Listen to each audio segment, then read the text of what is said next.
Pit Talk, brought to you by Shannons. Cars are our passion. Building, restoring, or modifying. It's about making it our own. It's an obsession. Shannons know what it's worth. That's why the agreed value includes all your modifications. Get a quote online today. This is the moment then that we've all been waiting for. 4 in a row, Max. Here comes Oscar Piastri, Lando Norris. They are playing hardball out there at the moment. The pivotal moment of 2024. Hello and welcome to Pit Talk, brought to you by Shannons. On today's episode, Broc Feeney extends his championship lead in the Supercars as the end of the Sprint Cup approaches. In MotoGP, it's Marc Marquez winning again to inflict yet more pain on his would-be title rivals. And the F1 silly season is heading towards a crunch in the aftermath of Christian Horner's shock dismissal from Red Bull Racing. My name's Michael Laminato. It's great to have your company and the company of my co-host. Today he will be flowing because he will not be at his extra limit. It's Matt Clayton. I'm not flowing at all, let's be perfectly honest. Any Monday after a MotoGP weekend, there's not a lot of flow going on, but if I'm half as good at what I do in life as Marc Marquez is at riding a MotoGP bike, then I shall be very satisfied. Yes. How close are you to your extra limit, Possibly over it. Okay, it's good to know that we're all near the extra limit. We'll get into the Supercars and MotoGP action in just a moment, but I want to start with Formula One because we're only a few days after Christian Horner's shock dismissal from Red Bull Racing. We talked about in a special episode of the podcast that should be in your podcast feed if you go back and have a look late last week. It was Thursday morning Australia time, it was all confirmed, or Wednesday night.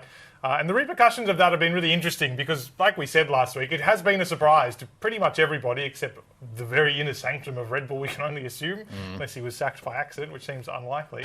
But the driver market repercussions are also very interesting because this is tied inextricably with Max Verstappen's position at the team. It's been a story we've been talking about for quite a while. Will he stay? Will he go to Mercedes? Will he go elsewhere? Or will he just bide his time for now?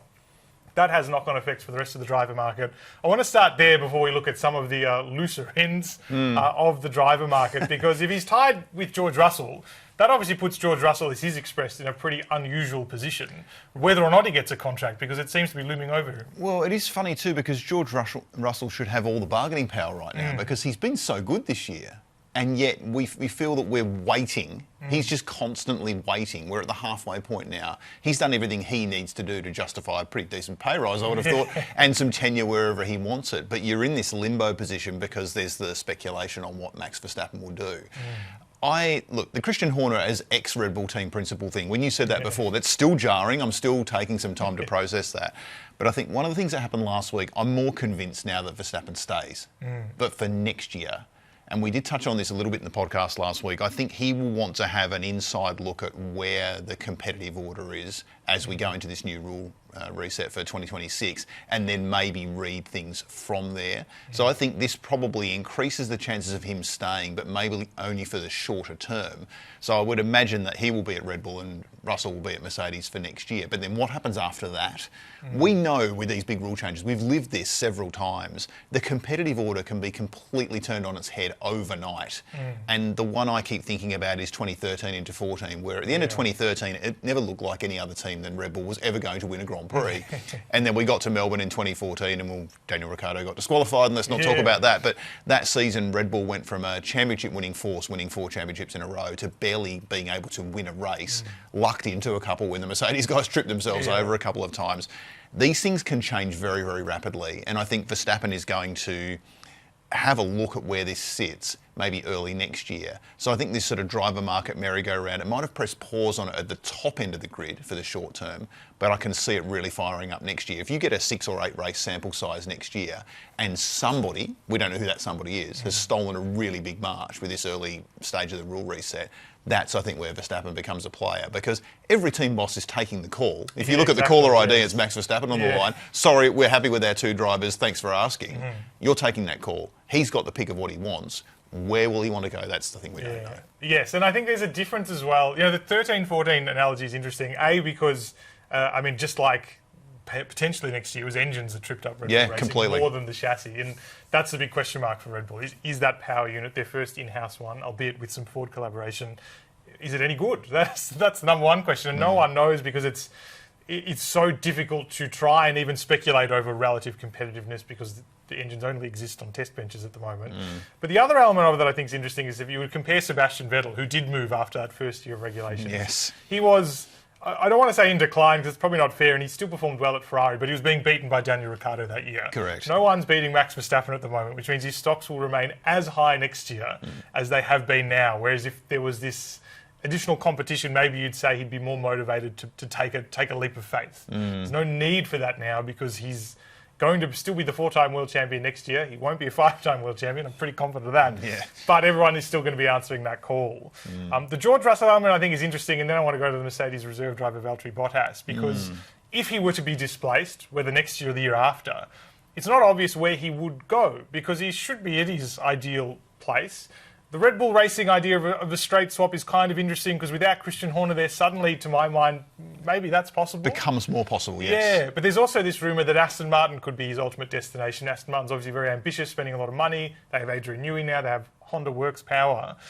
Maybe leading a different manufacturer could be an alternative for him. I'm really curious with the Aston question because there's this perception that it's going to be very good at some point. But at some point, how does that fit into a driver's career timeline? Do you go there and say, in 3 years' time, we're going to be great?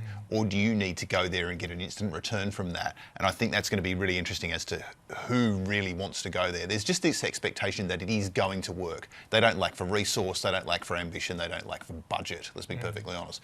But you can't just spend your way to a world championship. You can put all the blocks in place. It may not work. So it's going to require a leap of faith that if I'm a top race-winning driver, I don't think I'd be willing to make that decision now. Now, ask me that question in 18 months, perhaps. Yeah. But it's going to require someone to take a bit of a flyer at the moment because they are unproven. Theoretically, this is a great team and great personnel and great resource, but theory doesn't win you anything, does it? Yeah. So that's why it's just really interesting. They're the big player in all of this, but it's just when that's going to be. I don't think it's yet. So how that aligns with some of these other drivers' timetables. George Russell's a genuine A-lister and would be willing to and able to lead any team. He will have his pick after Verstappen of what he wants to do, but then where do you go? Because we know you can pick the right team at the wrong time. See Fernando Alonso, he's been world champion at doing this. Who is at Aston Martin? Yeah, well, correct. And it would be a very, very Alonso thing to do for him to retire or go and do something else, and then all of a sudden they get really good. Yeah. So maybe we should just be watching what Fernando does and then do the opposite to that. It's always weirdly quite good career advice in Formula One, I think, in recent years. I mean, to talk about that Aston Martin idea, I saw this only recently after the race, the previous race we had in Great Britain. If you go and find Lance Stroll's post-race radio, it gives you a good impression of where Aston Martin is. Yes. Or where he is, maybe, probably more to the Possibly point. where he is. But I want to talk about Valtteri Bottas now because this is an open seat situation. A little bit less speculation here about drivers being displaced because this is related directly to the Cadillac, the new team that'll be arriving in Formula One next year. Obviously doesn't have any drivers to replace there, and he is in the mix there where the team started all those years ago, and it is years ago now, as Andretti wanting to bring American drivers into the sport, has realised, well, there aren't really very many ready to go, and experience might be better for a new team. Valtteri Bottas is very experienced, a 10-time Grand Prix winner, closely linked to the Cadillac team, and Cadillac wants to make its first driver announcement probably by the mid-season break. We're going to see a lot of things start to roll, so it's in the next couple of weeks, only 2 races left. But also is sought after by Alpine. This is something we've learned in the last few weeks because Alpine doesn't really know what it's doing. It seems like with that second seat, started with Jack Doohan, now Franco Colapinto brought some money to the team, but he hasn't performed any better than Jack Doohan has. By some metrics, has performed worse. It's almost like their rookie driver's not giving much of a shot, but anyway. Funny that. Valtteri Bottas now, he's been asked, or Mercedes has been asked whether or not would be willing to release him from his reserve duties to race as soon as this year at some point, which does present him with a bit of a question. This question from Alpine's arrived exactly when he seems to be in the final stages, potentially of negotiating that contract with Cadillac. It must be quite a quandary for him. Isn't it funny you can go from having no options to having 2 options and none of them are necessarily bad? I'm just wondering, with Bottas, how much does his past dictate where his future goes? Because one thing we know about Alpine is that they're putting their engine program in the bin and they're going to approach these new regulations with a Mercedes power plant, and that might be the key in all of this. Because the success that he had in Formula One was driving with a Mercedes power plant. That's a known quantity. He also knows, because he was on the grid and saw this firsthand, how right Mercedes got that big engine change for 2014. So I'm wondering, it would be very tempting to get in with a startup with Cadillac. you don't have any experience with them or their engine provider. Yes, you get in on the ground floor and you get to create the story. Theoretically, Alpine should be more competitive on track. We know that it's been, let's be polite, dysfunctional behind the scenes. Very polite, It's unusual for me, it's late. So you do wonder how much is performance as opposed to future. It depends how long he wants to hang around, I guess, would be the question. If you want a last short hurrah and you're purely going on performance, then maybe Alpine with a Mercedes engine, that becomes where you go.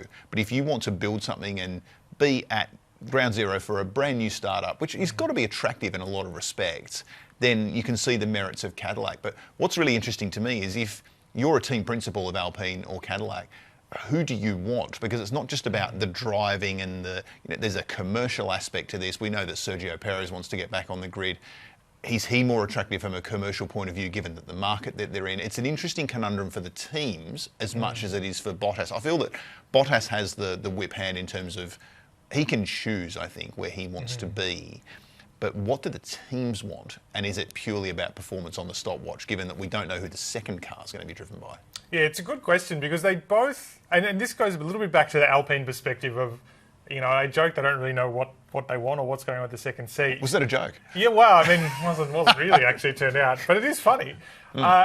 They clearly need a stabilising influence. Yes. Now, whether that's a lot of experience or just some experience or a driver who's very resilient to these kind of ructions in a team, I think none of those factors really matter. But Valtteri Bottas does fit the bill on all those counts, right? Like he's driven in a Mercedes that was dominated by Lewis Hamilton. He went through and he's spoken quite openly about those mental demons, about overcoming that idea that he can't be the greatest when he's in a team with Lewis Hamilton because his driver is statistically now the greatest of all time.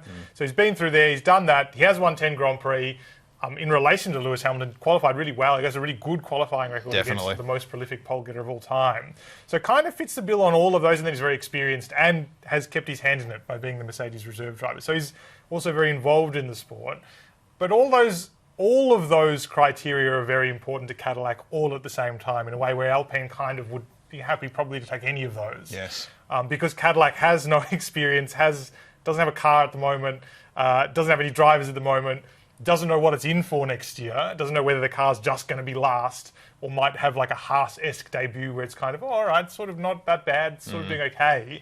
In which case it needs a driver who can kind of deal with any of those situations, and that is also Valtteri Bottas, but by a more important degree to my mind. Yeah, agreed. Alpine does have Pierre Gasly, an experienced driver, a race-winning driver, a fast driver, clearly can put up with everything that's going on at Alpine without his performance dropping off.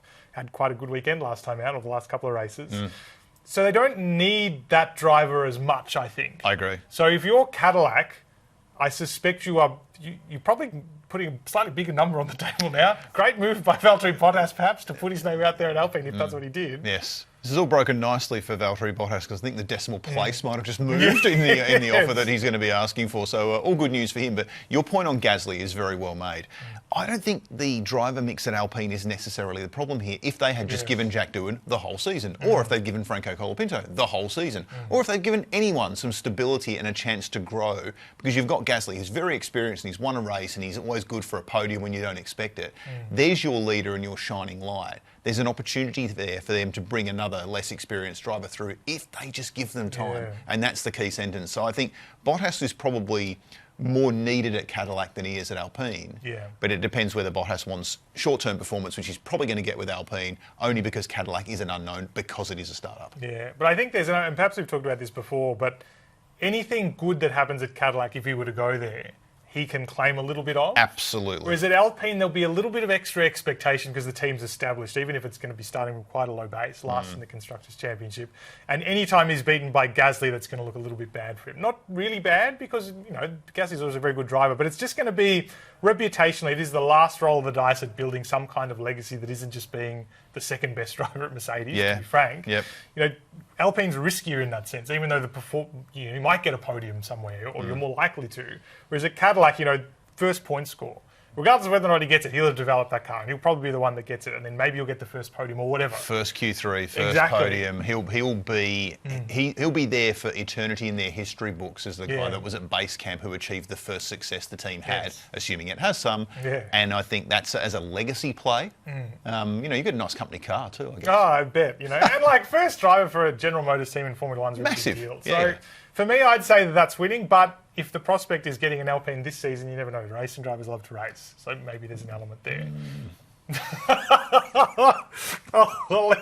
I'll leave that as a comment. Yes. Because we do have to move on to Supercars. They were in action at Townsville at the weekend, the Townsville 500, split over 3 races, and a really interesting weekend if we throw our minds forward to the finals. We talked about this briefly at the end of last week's podcast. First street circuit, real street circuit of the calendar, Albert Park, whatever. And 2 of the last 3 tracks in that finals campaign are on street circuits. So there's a little bit to read into that.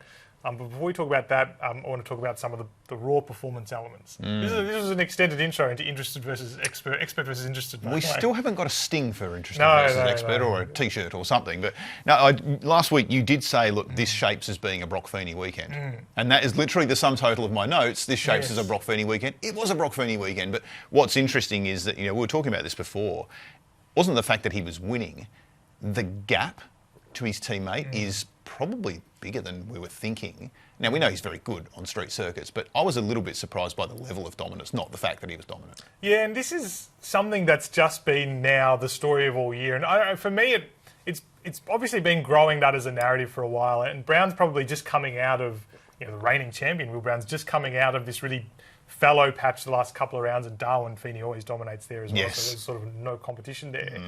But what struck me is that, so by the end of this weekend, Will finished second on the podium to Broc and did challenge for a victory briefly, but was really despondent afterwards because this has been another weekend where qualifying's been really disappointing for him. Did get back into the shootout on Saturday and Sunday, the first time since Perth, but still just didn't have Broc's pace at any point. A couple of poles again for Broc, which is not surprising again. 10 poles now for him to 1 for Will. And that qualifying gap's the struggle because while it's easy to look at the headline stats and Broc's running away with it and there's the finals, but running away at the top of the standings, and Triple Eight's obviously doing very well. The gap between the cars is all really still quite close. Like victories are still up for grabs, podiums are still up for grabs, which means qualifying, even qualified 7th and 8th, I think it was, Will, for Saturday and Sunday. Friday was a bit of a write-off for the team. Yes. That's a lot of work to go through over the course of a race when you're racing your Matt Paynes or Grove cars in several elements, or WAU had a good weekend eventually, and there are a lot of competitive cars that are usually in that top 7 or 5 even. That just undoes his whole weekend, and that's been his problem here. And that's interesting for a couple of reasons. One is that he had a lot of this all his own way last year. And I thought Townsville was an interesting race because if you cast your minds back, they sort of qualified Feeney just ahead. I think it was 8th and 13th or something like that last year. But Brown, as he did inevitably in every race last year, finished on the podium and passed Feeney easily on that way. This year has really kind of been the opposite, where even though Feeney maybe didn't have quite as much pace on Sunday, still won the race. So there's been that total turnaround there. But what interests me about Will's response being pretty disappointed is that it doesn't matter because we've got the finals, but he knows it matters because the performance is not there. Well, there's a momentum element to this, isn't there? Positive or negative momentum goes such a long way, which is bizarre, isn't it? We're in such a data-driven sport here, no matter whether it's 4 or 2 wheels, and yet the emotional momentum side can really take over the hard data and what you know to be true. So every time he is significantly out-qualified, there's the shoulders go down, I've got to do this again to fight my way back to where I think I should rightfully be. And that wears on you over the course of a season. But as you were saying, because the format is different this year, individually that doesn't mean as much, but psychologically, that's a thing. So. Yeah, I absolutely think so. And if you look at some of the numbers, I've written some down here and I'll consult my notes to make sure I get them right. Qualifying, it's Feeney 20 to Brown 2. Like that's damaging. Yeah. And by an average of 4.9 places, and it's only a 10th and a little bit, but that's actually pretty big for supercars. Only so many teammates that are separated by that. It's 15-6 in races, an average of just over a place, 31 points per weekend, or a little bit more to Feeney. It adds up to quite a lot. And like I say, with the finals, it kind of doesn't matter. Like, Brown's going to start second.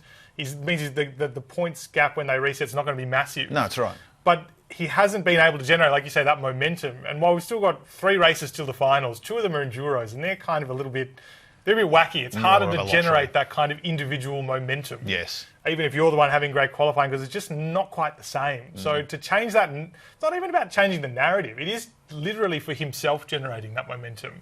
And the other difficulty this weekend is that between Darwin and Townsville, they've done, and it's always a little bit of a red flag, isn't it, for a driver when they say, well, we've taken the car apart, we've looked at the chassis for problems, haven't found the problems, we're looking at it again in Townsville. Like, that's a dire place for a driver to be, especially when it's your teammate that's doing it all. It's not like they're racing another car where you can say, well, the car's just faster. Yeah, correct. And you can see the smooth sailing that's going on the other side of the garage. That again plays into the psychological narrative. I just wonder if there almost needs to be a less public sort of flagellation of things going wrong, and he needs to play a better poker face and not let on that he's so affected by this. But yeah, those stats are pretty damning, aren't they? Yeah, so there's a lot of work for him to do. There's only one Sprint Cup race left in Ipswich. It's almost certainly going to be Feeney's Sprint Cup win, first Sprint Cup winner for Supercars. There are those Enduras to come. But then I guess, look, the finals, you can look at it both ways, can't you? One way is that why would you expect the qualifying changes to happen? But the pressure's going to ramp up in a way none of these drivers have experienced because it's the first time. That changes things. But I want to come back to that idea that maybe this race, Townsville, is a good finals indicator. There's a little bit of an asterisk on that. Every street track's obviously quite different. And the first finals is at the Gold Coast, which is a pretty wacky street track. Pretty gnarly straight track, and then those funny chicanes. It's probably maybe a little bit more indicative of Adelaide, so grand final picture. Not exactly the same, but maybe we can use that as that. And I thought it was really interesting this weekend. So I've collected all the fastest laps of each team over the course of the weekend, and it's Grove that had the fastest lap by an advantage of almost nothing ahead of DJR. So teams, or DJR, in DJR's case, very inconsistent season. But it does show you, I mean, Kostecki won from pole on Friday, breakthrough victory for this team switch. But it shows that he can just about get all things right. And when he does, he will win.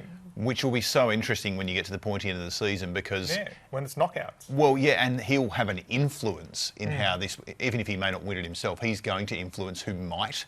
And it's that classic spoiler role that you love this at this end of the season when it gets to a really, really high stakes, that if someone's going to spoil somebody's day, it's probably going to be him. Yeah, and that's sort of the role he's playing. Also won at the Gold Coast last year, just as an indicator. These are the sort of preview stats we'll break out when we get there. But that's really interesting. If we also want to liken this to Adelaide, the format's going to be the same. It's not going to be in the Gold Coast and Sandown where they're 2 race weekends, but in Adelaide we're racing on Friday. It is a 4-day weekend format, so it's a little bit different in terms of practice. But the order was shaken up on Friday here. You know, Triple Eight was nowhere on Friday, which is one day of that grand final. That Broc Feeney may qualify outside the top 10, as he did this weekend, and only just get back into those big points. And that could be influential. While the Friday pays relatively fewer points, even more so in Adelaide than it did here, that doesn't matter. You know, we're talking about that last race where it's sort of a bit of a reset. And if you're looking at that, well, then you've got WAU that could be in the mix. They started really badly this weekend, but by the end, their car was among the fastest. On Saturday, arguably... Once they got there. Yeah, for Chaz Mostert, might have been the fastest race car, but was starting so far back that he didn't have an influence. Tickford really quick over one lap in the race, was a little bit less influential. Even Team 18, I was really impressed to see. By average, this season qualifying about 4/10 off the fastest time, down to 2/10 this weekend on the street track. That's kind of interesting. So we're going to write this up over the course of the week in Fox Sports. A bit hard to get stats off across in the podcast in the way I want. But there were some little interesting lessons in Townsville that I think could have some teams thinking about how they're going to approach the finals because, again, it is knockout. You only get a couple of chances over the course of the weekend to score big points. If you start badly, you may not be able to recover in the way you want. Because you will only have one extra race, Gold Coast, Sandown.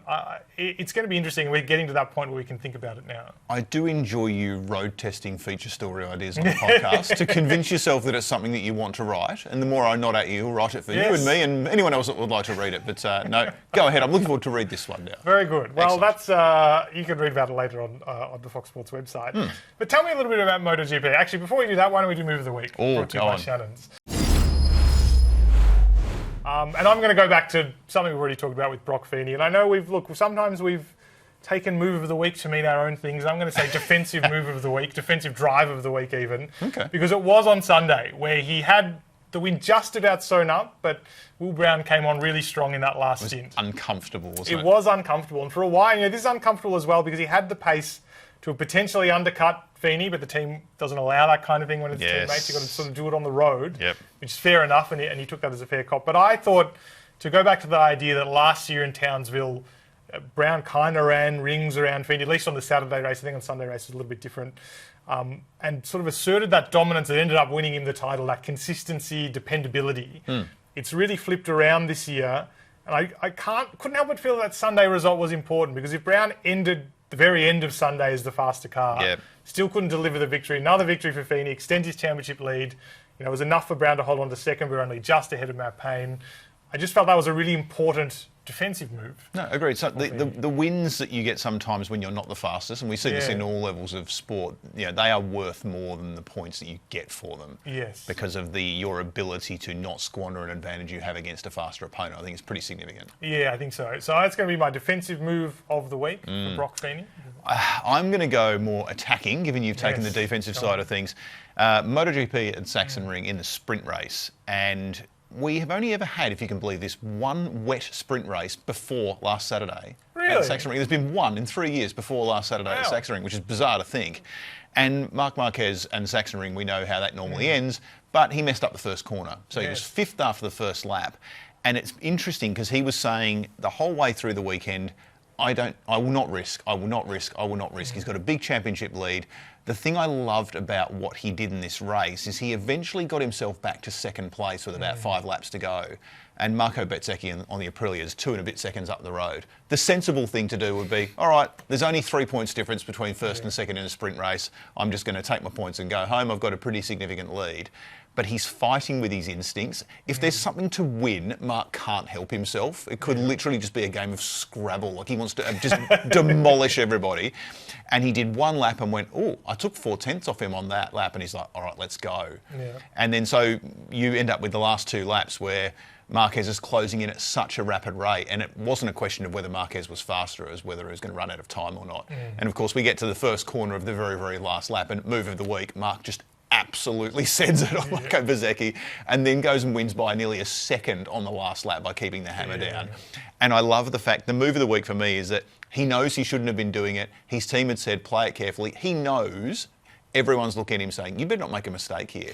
But he's still prepared to do it even with the advantage that he's got. And I love that the move to me is wrestling with your instincts and trying to play the championship picture. Yes, there's so long to go, but if anyone needs reminding about how things can turn very quickly, it's Marc Marquez. Still prepared to back himself and, yes, winning at the Sachsenring, but not in the way we thought he might. Yeah, and to go back to something you were talking about last week, I doubt he was feeling any of this pressure, but there was that interesting statistic this year that all the tracks he's traditionally excelled at, he's ended up with nothing. He's crashed out of them. You know, to go back to Coda is a great example. Jerez, Whereas this weekend, that's what I was thinking of over the course of the most weekend. It was clear he had this big pace advantage, but you know, sometimes those statistics just work out.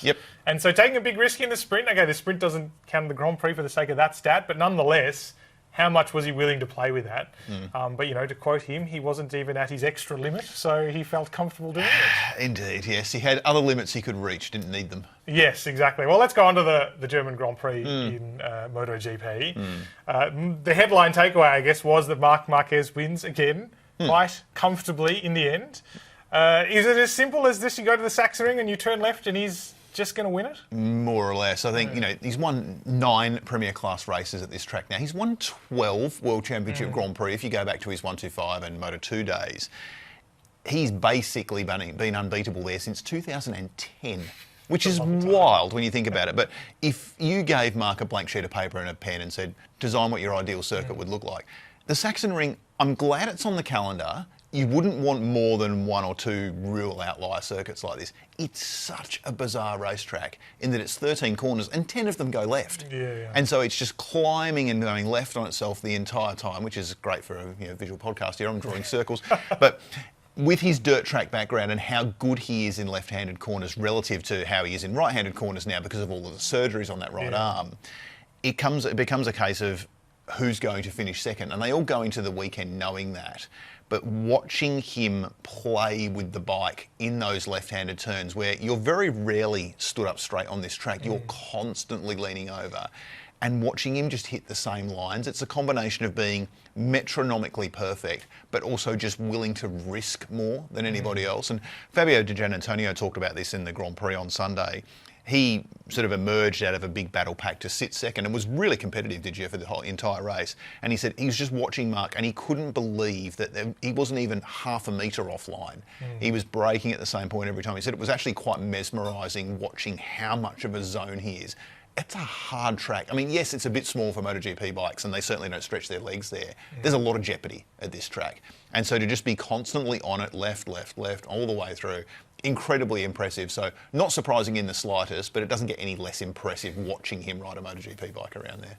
Is there any significance thinking back to, because to my mind, he's the nadir of his post-surgery career was also here. Yes. The frustration of not being able to wheel his bike around in the way that he's clearly made it look so easy this weekend as in the past. It's been clear that he's been back for quite a while now, and particularly this year, back on a competitive bike and able to run rings around anyone. Does that play a role in the meaningfulness of this result? I think so, because it was there that, you remember, I think he crashed 6 times that year where he was just trying to bend a Honda into places it couldn't possibly go, to the point where he was just going to hurt himself again. And he actually pulled out of the race weekend. And I think psychologically, that was a real turning point in his relationship with Honda. It's like, I cannot keep doing this to myself given the physical anguish that I've gone through.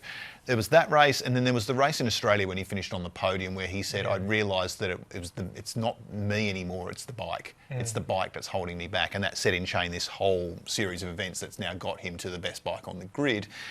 But it's a significant circuit in that, you know, he won a race there between surgeries in 2021, which made absolutely no sense because his arm was still 34 degrees out of its natural alignment and won anyway. It's still one of the best post-race interviews I think I've ever seen in MotoGP because of how raw he was.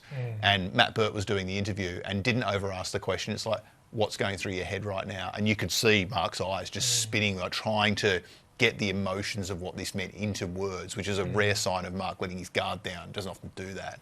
But there's something special. We've talked about this before, watching a driver or a rider that has an affinity with a place and you know what it's going to be like before it starts, but watching perfection never gets old to me. Yeah. And yes, it was a very, very predictable result over the course of the race weekend, but it's still great to watch, particularly in the context of what he's gone through. Yeah. Well, you say this is all about who can finish second. A couple of riders had a crack and decided they didn't want to. Most riders did, yes. Most riders didn't want to. Only 10 finishes. Crazy. It's been a while since we've had so few finishes in a MotoGP race. Yeah, now I dug very, very quickly. When we got down to about 12 runners, I thought, oh, this is starting to get to, you know, historical territory here. 2011 Australian Grand Prix. There you go. 10 finishes.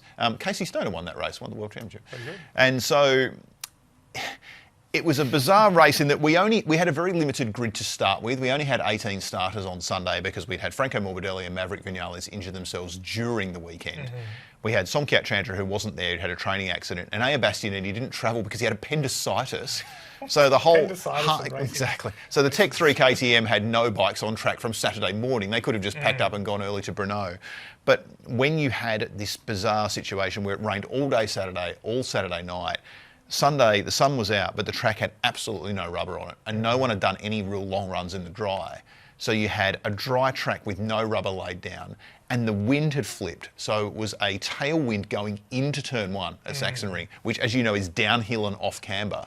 So once a lot of riders got 12, 15 laps into the race, about half distance, tyres wearing down, no grip, tailwind pushing you faster into the corner, and they all kept going down at the same corner. So there were 8 crashes from the race, and 6 of them were at turn 1. Yeah. Because riders were getting down to turn 1, tipping the bike in. Jack Miller said he almost lost it there. Quartararo did. Marc said he had a bit of a moment there. So even the guys that stayed on, that was the real problem spot. And Pecco Bagnaia said after the race, I basically took it easy through the first corner for the last 10 laps and tried to push everywhere else because I knew what was going to happen. Because you remember last year, he inherited a race win there because Jorge Martin crashed there on the last lap of the race. So it is a problem, but I think it was more a confluence of really green circuit and that tailwind in a big downhill stop at that track. That's what makes that track so unique. But it really was survival of the fittest. 10 finishes in a MotoGP race is absolutely bizarre. I mean, it's half a full-size grid. Yeah, I was watching the totem and could have sworn I'd forgotten someone or it had an error or something like that. Didn't make any sense. And just finally, Jack Miller. Quite a good weekend for him. Quite a productive weekend for him, not only in terms of point scores, but for his future. This has been the subject of the last couple of weeks. You wrote about it at foxsports.com.au on Monday. What did we learn from it? Look, great timing for Jack. Strongest weekend he's had all season in terms of points. Finished 5th in the sprint. It's the best sprint result he's had in his last 20 sprints, going back to Austria last year. 8th in the Grand Prix, which was a little bit disappointing. He was sort of hovering around 5th, 6th for most of the race and lost a couple of places in the last 2 or 3 laps. But for him to get 13 points out of a weekend where it's been a little bit barren lately, he's quite good there. He's often been pretty good at Sachsenring, but we know that it's going to be him or Miguel Oliveira or perhaps Diogo Moreira from Moto2 who's going to come in and take that second Pramac seat. Oliveira was the first crasher in the Grand Prix and didn't score a point for the entire weekend. And Moreira, if you've read anything that I've written in the last 24 hours, was committed one of the craziest things I've ever seen in a Moto2 race by just pulling on track without looking and getting completely wiped out by David Alonso in that. So stocks down for Oliveira and Moreira this weekend. But in terms of Jack's timing, given that Yamaha have said they want this done by the mid-season break, we've only got the Czech Republic GP to go now. Jack's put himself, I think he was in a good position anyway, but I would now describe him as having one hand and perhaps 4 fingers on a contract for next year, which when you consider that he was the last rider signed for this year and only on a 1-year deal, it's fantastic news for Australian fans, I think. Yeah, really good news. Hopefully there'll be a lot of optimism by the time we get to Phillip Island, obviously, a little bit later in the year. Almost time to wrap up, Matt, but let's go to the crystal ball by complete home filtration. First of all, how would you like to predict? So it could be a relatively quiet week by motorsport standards. Only the MotoGP this weekend. I just want to know, if anyone had Christian Horner not being Red Bull's team principal in their crystal ball, you win. Send me a number, I'll buy it off you. Yeah. It's clearly a better crystal ball than you and I have got. But I'm going to stick with the Jack Miller theme here. We've got Brno coming up this weekend. My prediction is I think that Jack Miller's going to be confirmed for 2026, either just before or just after the Brno weekend. We have a 4-week gap before the Austrian Grand Prix, and I think we're going to know that Jack's going to be on the 2026 MotoGP grid imminently. Oh, very good. Very good timing for him, I suppose. Yes, and for us. And for us, yeah. Crystal ball for you. Probably no Christian Horner extremities, but... No, I'm going to stay away from Christian Horner. Who could predict him after 20 years? I'm going to go with Valtteri Bottas to go back to something we talked about a little bit earlier. Ooh. I know Cadillac wants to agree to someone before the mid-season break. Just one driver for now to give a little bit of momentum to the team, a little bit of certainty as well. And at least one driver gives you some security, and then the other one you can play off against circumstances. You know, if it's going to be Sergio Perez as the second driver, but maybe Yuki Tsunoda could appear on the market later or whatever. Maybe George Russell.